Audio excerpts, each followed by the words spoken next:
Olá pessoal, vamos dar continuidade ao nosso estudo a respeito dos crimes contra a administração pública praticados por funcionário público, tá bom? Já vimos a concussão, agora veremos o crime de corrupção passiva. Caso você não tenha assistido o vídeo de concussão, dá uma olhada nos vídeos anteriores que você vai encontrar. O crime de corrupção passiva está previsto no artigo 317 do Código Penal. E para a gente começar a estudar esse crime, vamos fazer a leitura do mesmo. Solicitar ou receber, para si ou para outrem, direta ou indiretamente, ainda que fora da função ou antes de assumi-la, mas em razão dela, vantagem indevida, ou aceitar promessa de tal vantagem. Reclusão de 2 a 12 anos e multa. Com a simples leitura, dá para perceber o quão são parecidos o crime de corrupção passiva e o crime de concussão. Porém, outra coisa pode ser extraída dessa leitura, que as duas penas são iguais. No vídeo de concussão eu falo um pouquinho mais a respeito disso, mas hoje, depois do pacote anticrime que alterou a pena da concussão, manteve-se uma aberração, reduzida, mas manteve-se. Nós temos um crime de corrupção passiva e um crime de concussão, onde no corrupção passiva o verbo é solicitar, e no crime de concussão o verbo é exigir, porém, nos dois nós temos a mesma pena. Então um crime mais grave e um crime menos grave com penas idênticas. Ao meu ver, a solução seria se unificar esse crime. Elimina-se a concussão, deixe-se apenas a corrupção passiva com os três verbos: solicitar, exigir, solicitar ou receber. Para que o julgador, no caso específico, no caso concreto, verificasse se foi exigido, a pena base seria um pouco maior, se foi solicitado, a pena base seria um pouco menor. Isso, ao meu ver, seria uma solução para evitar a aberração de termos dois crimes que, se são dois crimes, têm um motivo de existir, justamente porque um mais grave e um é menos grave, porém com penas idênticas. Melhor do que as penas que eram discrepantes, a pena da corrupção era maior do que a pena da concussão, até alguns meses atrás, porém ainda são idênticas, ainda mantém-se um problema, tá bom? A corrupção é o crime, com certeza, mais famoso que nós temos no nosso Código Penal, principalmente nos dias atuais. Então, quando tudo se fala de corrupção, e na verdade, os jornais, a imprensa e tudo que noticia coisas a respeito de Lava Jato, Lama Asfáltica, Mensalão e Companhia Limitada, eles acabam por confundir os termos. Porque eles chamam tudo que envolva um funcionário público que se apropria de alguma coisa ou desvia alguma coisa de corrupção. Quando na verdade, nós já vimos, tem peculato, tem a concussão, tem N crimes que podem ser praticados por esse funcionário público com essa questão desse desvio. Então tomem cuidado, nem tudo que é chamado de corrupção pelos populares é assim tido pelo Código Penal como sendo corrupção também, tá bom? E por que existe o crime de corrupção passiva? Para resguardar a moralidade administrativa. Não dá para entender, né? Porque pensa comigo, por que eu teria um crime para resguardar a moralidade administrativa, sendo que isso é uma questão administrativa que deveria ser resguardado talvez pela lógica relacionada aos crimes de improbidade, aos atos de improbidade administrativa? Nós temos um crime para isso porque aqui envolve um dolo um pouco mais grave. Aqui, quando você solicita ou recebe algum valor para fazer alguma coisa, você está diante de um dolo mais gravoso daquele funcionário público. Esse dolo mais gravoso do que um simples ato de improbidade, ele justifica a existência de um crime. E um crime que tem uma pena consideravelmente grande. Já chegaremos em relação à pena para tratar de alguns assuntos. Mas é um crime que tem uma pena consideravelmente grande. E por que a gente diz que ele trata da moralidade administrativa? Primeiro, porque não é obrigado que o funcionário público faça ou deixe de fazer alguma coisa ilegal. Não é necessário que haja uma ilegalidade no ato prometido pelo funcionário público ou no ato recebido pelo particular. Esse ato pode ser inclusive um ato legal, que é a obrigação daquele funcionário público. Então, por exemplo, temos uma funcionária pública que ela está trabalhando na recepção de um órgão público de saúde. Vivemos um momento trágico do mundo nesse momento, graças ao Covid-19. Então vamos pegar esse exemplo. Então a pessoa chega lá, dentro de um órgão de saúde, achando que está com o Covid-19, e para na frente do funcionário público que lá está parado, que não tem ninguém esperando naquele atendimento, e fala: olha, eu gostaria de ser atendido, eu acho que eu estou com Covid-19. Aí o funcionário público vai virar para ele e dizer: olha, mas espera um pouquinho ali, enquanto ele está jogando a sua paciência. Claro que eu estou estereotipando, mas é enquanto ele está jogando a sua paciência. A questão é, qual era a obrigação daquele funcionário público naquele momento? Como não tinha ninguém para ser atendido, providenciar o imediato atendimento daquele cidadão. Aí aquele cidadão chega no funcionário público e oferece dinheiro, ou aquele funcionário público solicita dinheiro para aquele cidadão para que ele seja atendido. Fala assim, não, tudo bem, se me dá 100 reais aqui eu resolvo o seu problema. A pessoa dá 100 reais, o funcionário público recebe aquele dinheiro e ele está incorrendo na corrupção passiva. Percebam, qual ato foi feito pelo além do solicitar, qual ato jurídico, qual ato administrativo foi feito pelo funcionário público? Nada mais do que a sua obrigação, fazer o atendimento daquele cidadão. Então ele recebeu o dinheiro para fazer aquilo que já era sua obrigação e para o qual ele recebe um salário mensal.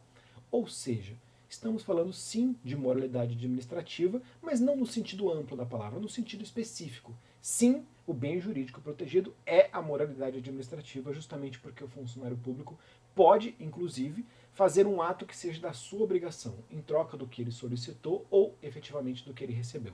Tá bom?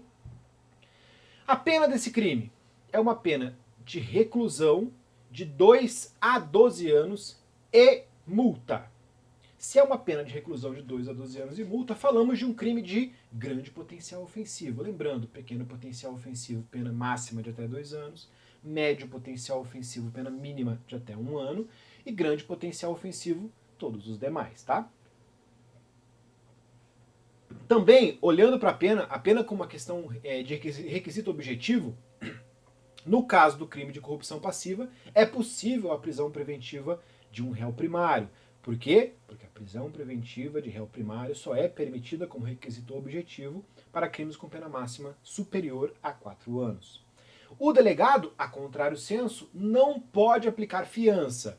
Não pode aplicar fiança porque o delegado, também como requisito objetivo, só pode aplicar fiança em crimes com pena máxima não superior a 4 anos. Se a pena máxima é de 12, ele já não pode. E também com a nossa novidade, é possível, tem um dos requisitos objetivos do acordo de não persecução penal. É um crime sem violência ou grave ameaça contra a pessoa cuja pena mínima não é superior a 4 anos, tá bom? Então a pena traz algumas consequências, também com a pena máxima de 12 anos, é possível que esse réu tenha de começar o cumprimento de pena obrigatoriamente no regime fechado. Sabemos que condenações acima de 8 anos têm que ser iniciadas no regime fechado, tá bom?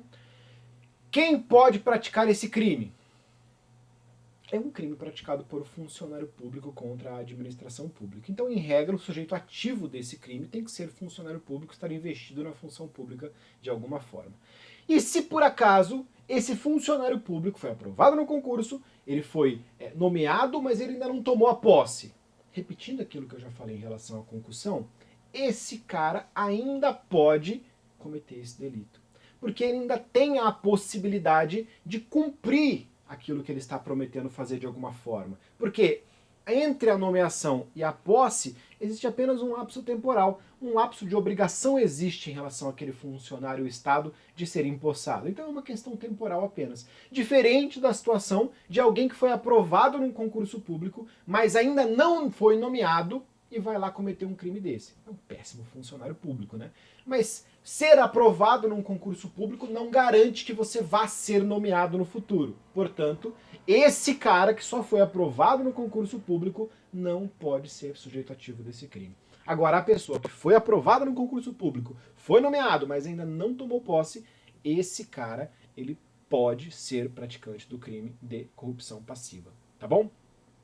Uma observação: se essa pessoa que está pedindo dinheiro é uma testemunha, um perito não oficial, um tradutor ou um intérprete em processo judicial, nós temos um crime específico, tá bom? Nós temos o crime de falso testemunho ou falsa perícia, lá do artigo 342 do Código Penal, e dentro desse crime nós temos lá um parágrafo que se refere à situação de quando essas pessoas que praticam o crime de falso testemunho ou falsa perícia recebem ou solicitam algum dinheiro ou alguma vantagem indevida para fazê-lo. Então essas pessoas, elas podem ser enquadradas no crime 242 com o aumento previsto no parágrafo. Não seriam enquadrados mesmo se forem funcionários públicos no crime específico de corrupção, tá bom? E o particular? Aí vem aquele ponto que é muito importante. Deixa eu voltar aqui no caput. Solicitar ou receber para si ou para outro, indireto ou indiretamente, ainda que fora da função ou antes te assimilam, mas em razão dela, vantagem indevida ou aceitar promessa de tal vantagem. Estamos falando da necessidade da existência de uma função pública, de ser um funcionário público para fins penais. Estamos dentro dos crimes praticados por funcionários públicos contra a administração pública, então ele tem que estar investido ou quase investido da função. E se você tirar essa situação do artigo, então se você vier aqui no artigo e tirar essa questão de função, uma pessoa que solicita ou recebe para si, direta ou indiretamente, vantagem indevida sem a necessária função pública, você extingue a existência do crime de corrupção passiva. No caso especificamente do crime de corrupção passiva, você extingue a existência de qualquer delito. O crime de corrupção passiva é um crime que, se você tirar a função pública da história, não existe crime nenhum. Se um particular fizer a mesma coisa que um funcionário público, dentro de uma situação particular, ele não vai responder por absolutamente nada. Então, se você tirar a questão de ser um funcionário público do caput do artigo, você tirar dali dessa história de funcionário público e ele deixa de existir, estamos dizendo que ser funcionário público é uma elementar do crime de corrupção passiva. Apesar de não estar escrito funcionário público lá, está escrito a função. Estamos dentro de um capítulo que chama-se dos crimes praticados por funcionário público contra a administração. Então, o sujeito ativo, ele tem que ser funcionário público. Mas será que podemos ter um coautor ou um partícipe particular? Será que um particular pode auxiliar esse funcionário público dentro dessa história? Aí nós temos que relembrar o que está escrito lá no artigo 30. Na verdade, nós temos que ignorar o que está escrito no artigo 30 e transcrever novamente o artigo 30, mas de uma outra forma. O artigo 30 ele foi escrito pessimamente. Ele traz uma regra maravilhosa, mas ele foi escrito de maneira horrível. Então, se você está aí com o seu código, você vai pegar o seu artigo 30 e vai rabiscar inteiro. E no lugar você vai escrever o seguinte: as elementares dos crimes sempre se comunicam. As circunstâncias objetivas dos crimes sempre se comunicam. As circunstâncias subjetivas do crime nunca se comunicam. É uma situação de concurso de pessoas. Então, se uma elementar do crime ela sempre se comunica, e eu acabei de dizer a vocês que ser funcionário público é uma elementar do crime de corrupção passiva, ter uma função, estar envolvido em uma função pública é elementar do crime de corrupção passiva, eu estou dizendo que essa situação se comunica com o particular. Então o particular pode não ser sujeito ativo, porém ele pode ser coautor ou partícipe, desde que ele esteja ciente de que aquela pessoa que está solicitando ou recebendo algum dinheiro, ela é funcionário público investido na sua função, tá bom? Pela regra do artigo 30, que é a comunicabilidade de dados típicos. Então, as elementares sempre se comunicam. As circunstâncias objetivas sempre se comunicam, as circunstâncias subjetivas não se comunicam. Funcionário, ser funcionário, estar numa função é elementar do crime de corrupção, portanto, o particular pode também responder pelo crime de corrupção ativa, tá bom? Desculpa, corrupção passiva. Classificação do crime de corrupção passiva. Nós temos dois tipos. A corrupção passiva própria, pelo motivo pelo qual ela foi criada, que é quando aquele funcionário público ele está solicitando ou recebendo dinheiro para fazer algo ilícito, para fazer algo injusto, ilegítimo. Então, o ato que ele vai fazer é algo que não está previsto dentro da sua função pública. E a classificação imprópria, quando, apesar de não ser pelo motivo do crime, eu disse para vocês no começo, existe a possibilidade de nós termos um funcionário público praticando corrupção passiva para fazer apenas aquilo que é a sua obrigação. Então ele vai apenas fazer aquilo que a lei determina que ele tem que fazer, no tempo que ele tem que fazer, do jeito que a lei determinou que ele tem que fazer, mas para isso ele recebe dinheiro ou para isso ele solicita dinheiro, tá bom? Então toma cuidado em relação a isso. Por quê? Dentro dessa lógica, a própria ela é o motivo da existência do crime. Quando se pensou na criação de um crime de corrupção passiva, se pensava no ato ilícito. Não se pensava apenas na questão de moralidade, se pensava apenas no ato ilícito. Agora, percebe-se pela leitura do artigo que não se limita a essa questão do ato ilícito. Ao contrário, ele cria um aumento de pena para quando o ato é ilícito, quando o ato é praticado e esse ato é ilícito. Logo, se é feito dessa forma, não se tem como não incluir a prática de um ato legítimo também como sendo corrupção passiva. Ou seja, quando é o ato ilegítimo, ilícito, injusto, nós estamos falando de uma classificação de corrupção passiva própria. Quando o ato que vai ser praticado pela gente é um ato justo, é um ato que está dentro da sua legislação, previsto pelo que ele tem que fazer, estamos diante também de uma corrupção passiva, porém classificada como imprópria. E qual a conduta que é prevista? Qual a conduta que é punida pela corrupção passiva? Nós temos os verbos de solicitar, receber ou aceitar promessa. Dentro do solicitar é bom a gente lembrar que existe uma diferença em relação à concussão. A concussão é exigir, a corrupção passiva é solicitar. Outro ponto importante, o verbo solicitar não especifica o recebimento. Apesar de nós termos o solicitar e o receber, eles estão separados por um motivo específico. O solicitar, ele traz um crime formal. Não é necessário que você solicite a pessoa pague. Ao contrário, quando nós punimos a questão, nós estamos tentando resguardar a moralidade administrativa, tomara que a pessoa não aceite, mas ainda assim existe a punição. Então, um policial, por exemplo, que ele te para no trânsito e pede dinheiro para que você saia com o seu carro e você vira para ele e fala, não, mas eu não vou pagar dinheiro nenhum. Esse policial está incorrendo em corrupção passiva, mesmo que você não tenha feito o pagamento ou em nenhum momento tenha passado na sua cabeça a intenção de se fazer esse pagamento. Então tome cuidado com isso. Ele é um crime formal no verbo solicitar, não existe a necessidade do recebimento.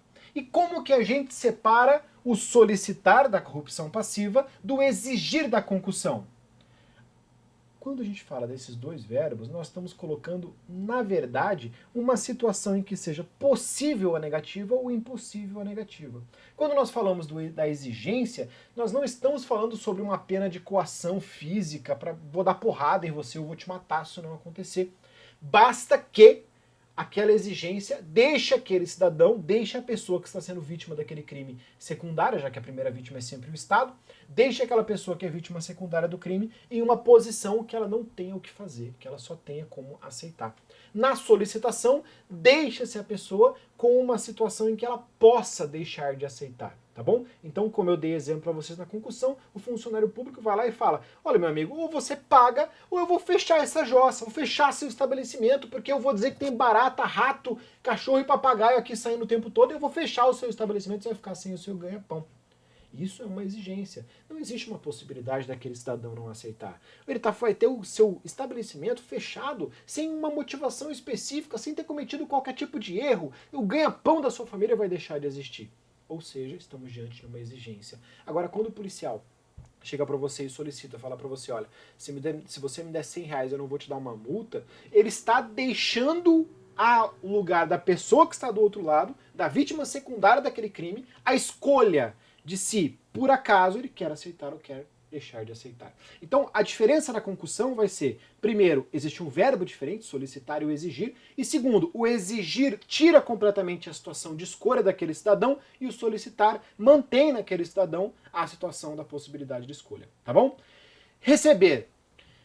Quando a gente estuda lá no concurso de pessoas, a gente vê vários crimes, com certeza, várias situações, vários exemplos, mas com certeza foi citado para vocês um crime que ele separa o direito daquela teoria monista do concurso de pessoas. Então vamos para uma teoria dualista, onde as duas pessoas que concorrem para a prática de um mesmo delito não respondem por esse mesmo crime. Por quê? Porque existem dois crimes em separado. Esses dois crimes em separado, que se dá como exemplo lá no concurso de pessoas, são a corrupção passiva e a corrupção ativa. A corrupção passiva é quando você solicita, recebe ou aceita promessa, e a corrupção ativa, que é um crime praticado por particular contra a administração pública, é quando você oferece esse dinheiro. Então, quando você oferece esse dinheiro e o outro lado recebe esse dinheiro, nós estamos diante de corrupção com corrupção. Aqui se enquadra o verbo de receber. O receber é quando, do outro lado, alguém está oferecendo a você uma vantagem indevida para você fazer alguma coisa e você recebe essa vantagem indevida para fazer alguma coisa. Outro verbo, aceitar promessa, receber aquele valor, aquela vantagem devida vem de imediato. No aceitar promessa, estamos diante de uma situação futura, de uma previsibilidade futura, de uma situação em que aquela pessoa está oferecendo, porém aquela vantagem devida virá se você cumprir aquele ato, se você cumprir aquela obrigação, se você fazer o que foi pedido para que você faça, tá bom? Outros pontos importantes. Primeiro, qual tipo de vantagem? Qual é o tipo? Será que tem que ser uma vantagem econômica para você poder classificar como corrupção passiva? Aqui nós temos uma divergência grande na doutrina. A maioria tem entendido que essa vantagem não necessita ser uma vantagem econômica. Se você for pegar lá os primórdios, Nelson Gria, o nosso transcritor do Código Penal, ele vai entender que essa vantagem tem que ser vantagem econômica, e boa parte da doutrina vai com ele. Mas a maioria da doutrina hoje entende que essa vantagem ela não precisa ser econômica, não tem que ser uma questão patrimonial, é uma questão que resguarda a moralidade da administração. Não tem que ser econômica. Ah, mas Marlon, então, puxa, mas de onde que você vai tirar uma vantagem que não seja econômica? Vamos pegar o nosso exemplo do policial. O policial está na BR e ele para um carro. Esse carro é um carro muito bonito e dentro desse carro está o Whindersson Nunes, o maior youtuber do Brasil, eu acho. Mas o Whindersson Nunes tá lá no carro policial, fala, o Whindersson, então, conta uma piadinha aí, não sei o quê, o Whindersson Nunes tá meio estressado, o policial vira pra ele e fala, o negócio é o seguinte, eu vou te multar. Você tá com aqui esse documento vencido, ou sei lá, com esse farol que não tá piscando direito, ou sei lá, essa luzinha tinha que estar acendendo, o seu pneu não tá com todas as regularidades, então eu vou te multar, sua multa vai ser de R$500.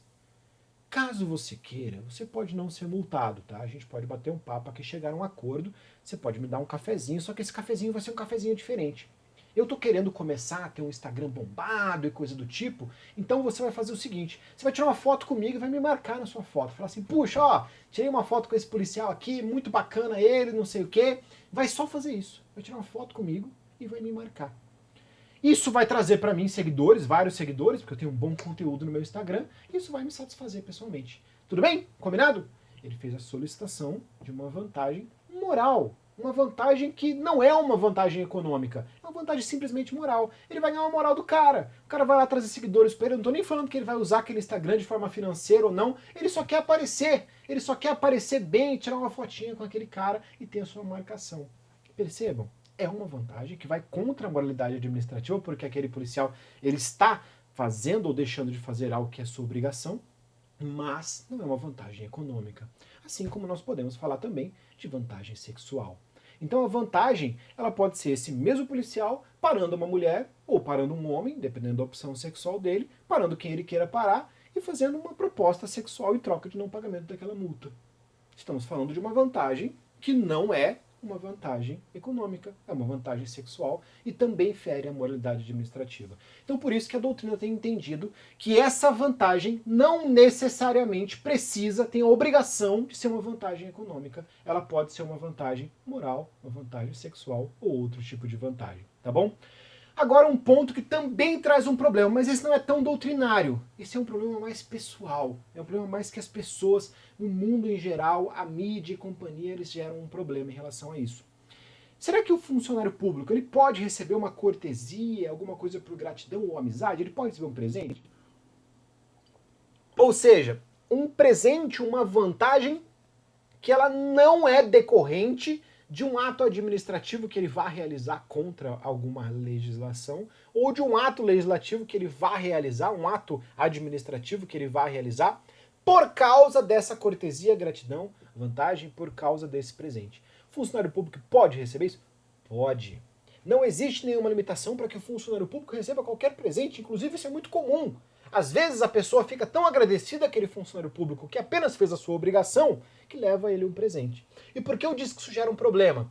Porque, para o olhar das pessoas em geral, isso pode ser visto como corrupção. Isso pode levar a um problema moral. Então nós temos diversos órgãos administrativos que aconselham, porque não podem proibir, já que a legislação não permite, e nós sabemos que no direito nós podemos fazer tudo que a legislação não proíba, e esse funcionário público, quando ele está recebendo uma dádiva, uma cortesia por gratidão ou por amizade, ele está agindo como cidadão e não como funcionário público, porque se estivesse agindo como funcionário público, teria que seguir o princípio da legalidade, portanto, apenas fazer o que a lei determina que ele faça, mas no caso não é, ele está agindo como cidadão e está recebendo uma vantagem somente como agradecimento. Quem nunca pensou ou nunca ficou sabendo de um funcionário público ou uma funcionária pública que recebeu uma caixa de bombons, que recebeu um uísque, que recebeu uma bebida? Por quê? Porque a outra pessoa ficou agradecida por aquilo que lhe aconteceu. Foi uma obrigação cumprida. Eu já vi situações em que isso envolve dinheiro. Eu já vi funcionário público receber 5 mil reais de uma pessoa somente por ter feito a sua obrigação sem qualquer tipo de promessa anterior. Ah, é um absurdo, mas não, a pessoa que pagou era uma pessoa muito rica e ficou muito agradecida. 5 mil reais não é nada para ela. E aquele funcionário público fez apenas a obrigação dele, sem qualquer pedido anterior, e ainda ficou extremamente surpreso quando recebeu aquele dinheiro. E teve uma forçada em relação ao órgão administrativo que ele estava para que ele não aceitasse. Ele aceitou, teve que responder o procedimento administrativo, ficou provado de que aquele valor ele não tinha nenhum tipo de vinculação com a função administrativa dele, era apenas um simples agradecimento, e ele não respondeu por nada, nem administrativamente, tampouco judicialmente. Então o funcionário público pode receber um presente, uma cortesia, ele pode receber alguma coisa por amizade, por gratidão? Pode, desvinculado da função pública dele, desde que não esteja vinculado a um ato, seja um ato contra a função ou um ato favorável à sua função, ele pode tranquilamente. Recomendo que tome cuidado, são todas as medidas de precaução, se você for funcionário público e for fazê-lo, e realmente concordo com aqueles que aconselham a não aceitar por uma questão simplesmente prática. É um problema. Esse funcionário público que eu estou citando, ele enfrentou um procedimento administrativo. Tive que defendê-lo nesse procedimento administrativo. Porém, nada deu. Mas ele teve que gastar com advogado, ele teve que encarar todo esse problema. Então pode, mas vai ter gente que vai ter problemas com relação a isso, mesmo estando diante com seu direito garantido, pode ter problemas em relação a isso, então eu não recomendo que se faça, tá joia? Outro ponto importante, quando se fala do tipo subjetivo do crime de corrupção passiva, falamos de um crime doloso, tá? É um crime doloso, não é um crime culposo, ou seja, só pode praticá-lo se tiver consciência e vontade daquilo que se está fazendo. Outro ponto importante, como eu já disse a vocês, na consumação e tentativa, estamos falando do verbo solicitar de um verbo formal, de um verbo que gera um crime formal. Ou seja, o simples solicitar já gera a consumação do crime. Então é possível a tentativa no verbo solicitar? É possível a tentativa no verbo solicitar. Por exemplo, se essa solicitação for feita por meio de vamos supor, uma carta. Um exemplo básico, uma carta, um e-mail, uma solicitação que se perca no caminho. Então eu, como funcionário público, mandei uma solicitação. Essa solicitação não chegou, simplesmente porque caiu na caixa de spam. Se a solicitação caiu na caixa de spam, eu fiz a solicitação, mas ela nunca ia atingir o seu objetivo, ela caiu na caixa de spam. Ou seja, existe a possibilidade de tentativa, sim, do crime de corrupção passiva, tá? Uma outra coisa importante, se a solicitação for algo muito absurdo, não se configura o crime porque estamos diante de uma situação de impossibilidade, tá? Então, se o cara está pedindo, não, eu quero que você faça isso, mas em troca de eu fazer você ser atendido aqui, você vai me dar todo mundo, vai me dar 10 casas, vai me dar R$1 milhão, sei lá. Uma solicitação que se entenda como absurda em um caso concreto. Nessa situação, não temos o crime de corrupção passiva, tá? Outros pontos inerentes ao crime de corrupção passiva, ele possui uma majorante, se, por acaso, aquela promessa for cumprida, ele fizer alguma coisa contrária à administração naquele momento, aumenta-se a pena dele de 1/3. E nós temos também um privilégio. Tá? É o parágrafo 2º e o parágrafo 1º e o parágrafo 2º do crime do 307. Vamos fazer algumas observações em relação a esse privilégio. Tá? Esse privilégio, na verdade, ele consiste na situação do funcionário público que ele faz aquilo, porém sem requerer uma vantagem. Ele faz por amizade. Então ele pratica um ato contrário à administração por amizade, simplesmente porque ele quis. Porque ele queria favorecer aquele brother dele, aquela amiga dele, aquela namorada dele de alguma forma. Então, não envolve aquela questão da vantagem indevida. Simplesmente envolve um ato por amizade. Então, o brother vai chegar e vai pedir para ele, falar, putz, quebra esse galho para mim, cara. Essa situação também gera uma questão contra a moralidade administrativa, e tem um crime, é uma pena de detenção de 3 meses a 1 ano ou multa, tá? Pontos importantes. Primeiro, tem uma divergência gigantesca em relação a você pedir uma vantagem devida, 2 a 12 anos de reclusão, ou simplesmente ser uma questão por amizade, que é de 3 meses a 1 ano, ou multa de detenção. Lembrando que reclusão pode iniciar o cumprimento de pena no regime aberto, semiaberto e fechado, e a detenção apenas pode se iniciar o cumprimento de pena no regime aberto e semiaberto, podendo, eventualmente, terminar no fechado em caso de alguma regressão interna, tá bom? Olhando para esse crime, vale uma observação importante. Primeiro, uma pena de 3 meses a 1 ano é um crime de pequeno potencial ofensivo. É um crime que vai para o juizado, é um crime que cabe transação penal, então beleza.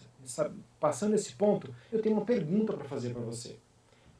Qual é a pena mínima do crime, do privilégio, do crime de corrupção passiva privilegiada? Estamos diante de uma pena de 3 meses a 1 ano ou multa. Qual a pena mínima? 2 segundos para você pensar.